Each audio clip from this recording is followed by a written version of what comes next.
My name is Jim Ward, and I'll start off by saying that in 2003, MTV did a documentary called The Social History of Piercing. And in that video, or in that documentary, they called me the granddaddy of modern body piercing. I sort of consider myself more the father of the body piercing industry. In the mid-70s, I started a little business called Gauntlet Enterprises.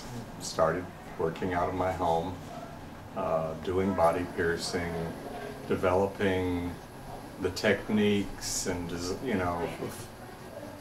sort of exploring the different kinds of jewelry that were most appropriate for the application. And that's my claim to fame.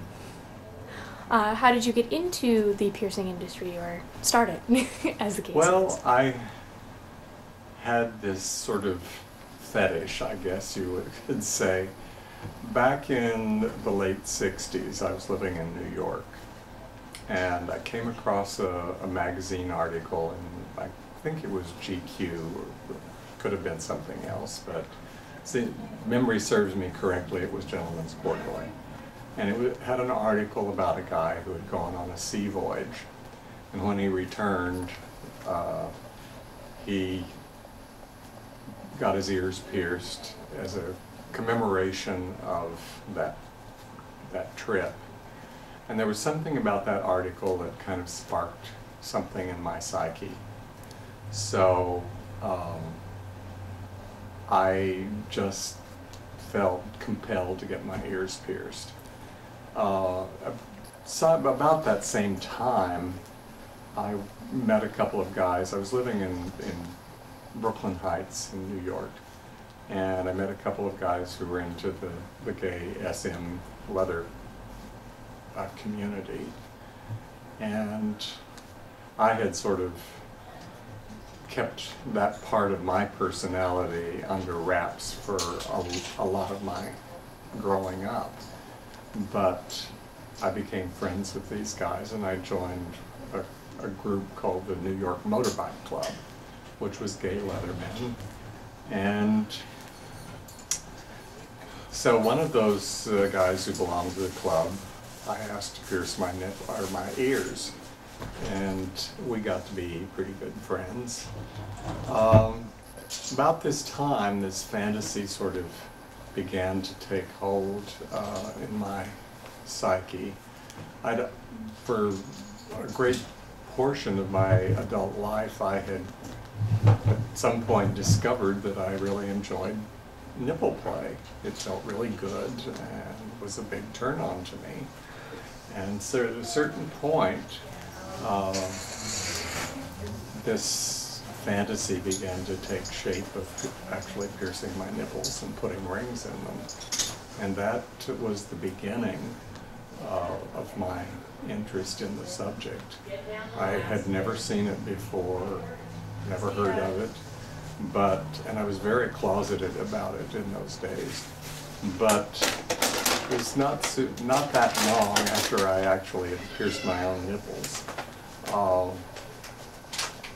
I went with my friends to one of the local leather bars, and there, standing at the bar with his shirt off, was this hunk of a guy with pierced nipples. And I thought, oh, great, I'm not the first one to find this a turn on. Subsequently, I moved to Denver and then on to Los Angeles.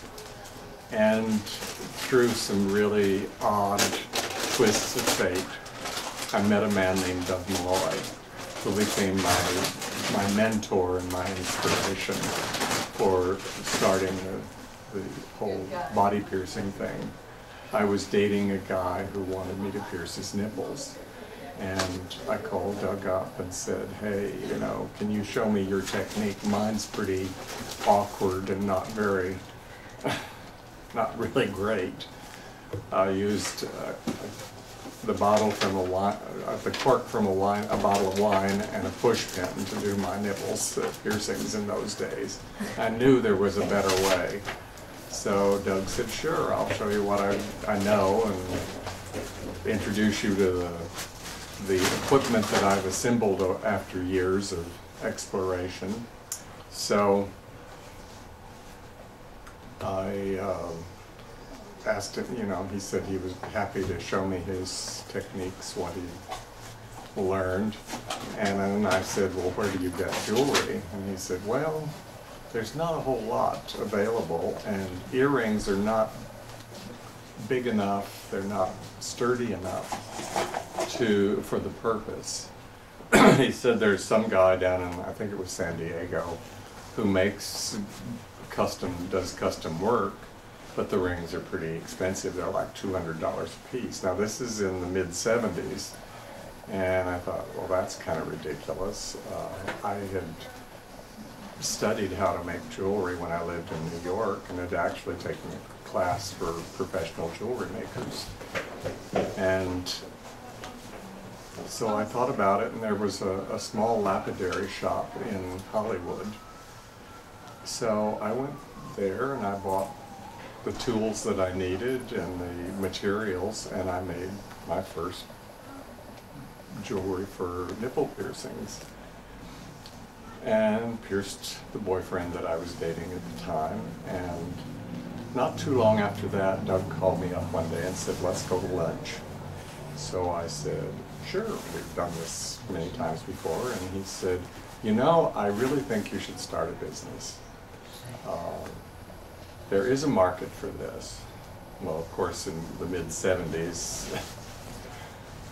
it was sort of questionable, but he said, you can work out of your house. And he said, over the years, I've gathered together a mailing list of about 100 people that I've met around the world who are interested in this.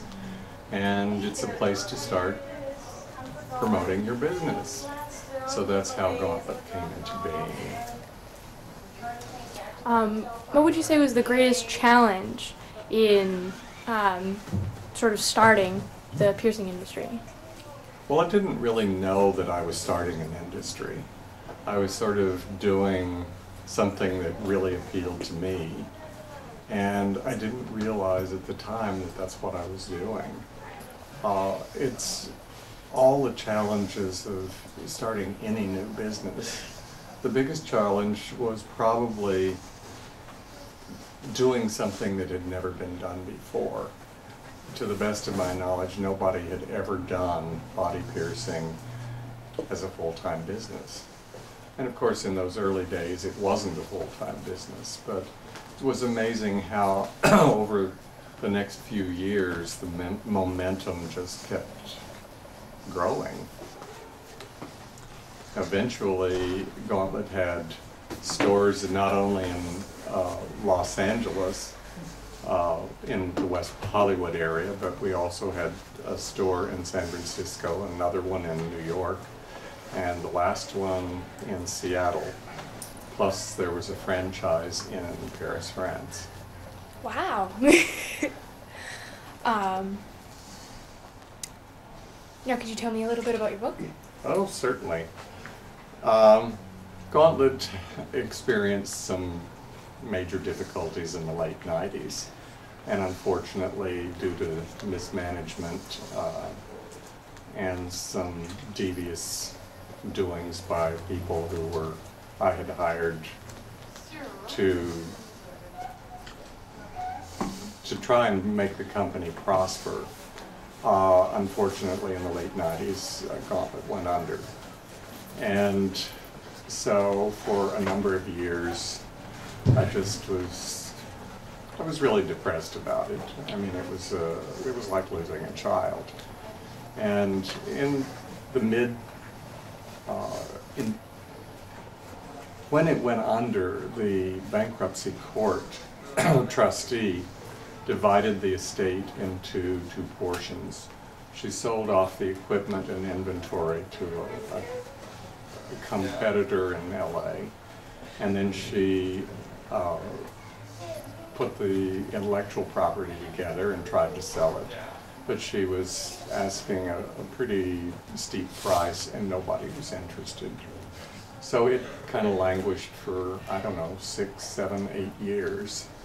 And then she decided that to finally get rid of it, she would put it up for bid on eBay, of all things. And I have a friend who has a business in Santa Cruz that is a body piercing jewelry company. And he realized that I was responsible for this industry. So when the intellectual property became available on eBay, he put out the word, "Don't bid on this, I'm going to bid on it for Jim." And so he, in the last few seconds of the auction, he placed the winning bid for a little over $6,000. And then subsequently came to San Francisco and collected the estate and delivered it to Berkeley, where my partner and I live, and sold it to my partner has a little corporation, and my friend Barry sold it to us for $1. So that's how I got the intellectual property back. And once that happened, it made it possible for me to write this book, which is a history of the body piercing movement, and especially of the industry, how the various aspects of it came into being, the different piercing locations, the jewelry designs, the different types of equipment, the techniques, all of these things that now have become state of the art and are pretty much copied all over the world. Do you have any advice for anybody starting out in the industry? Be sure you get well educated and that you serve, excuse me, an apprenticeship under someone reliable. I also highly recommend the Association of Professional Piercers. They do an annual conference in Las Vegas. It's a great place. They have wonderful classes, and it's a great place to network with professional people in the industry. So I highly suggest people who are interested get a hold of APP. Is there anything else that you would like to add that you felt where you've left out? Well, the book is available, and I think it's essential reading for anyone who really wants to know where the industry and the movement started. It's available from www.runningthegauntlet-book.com.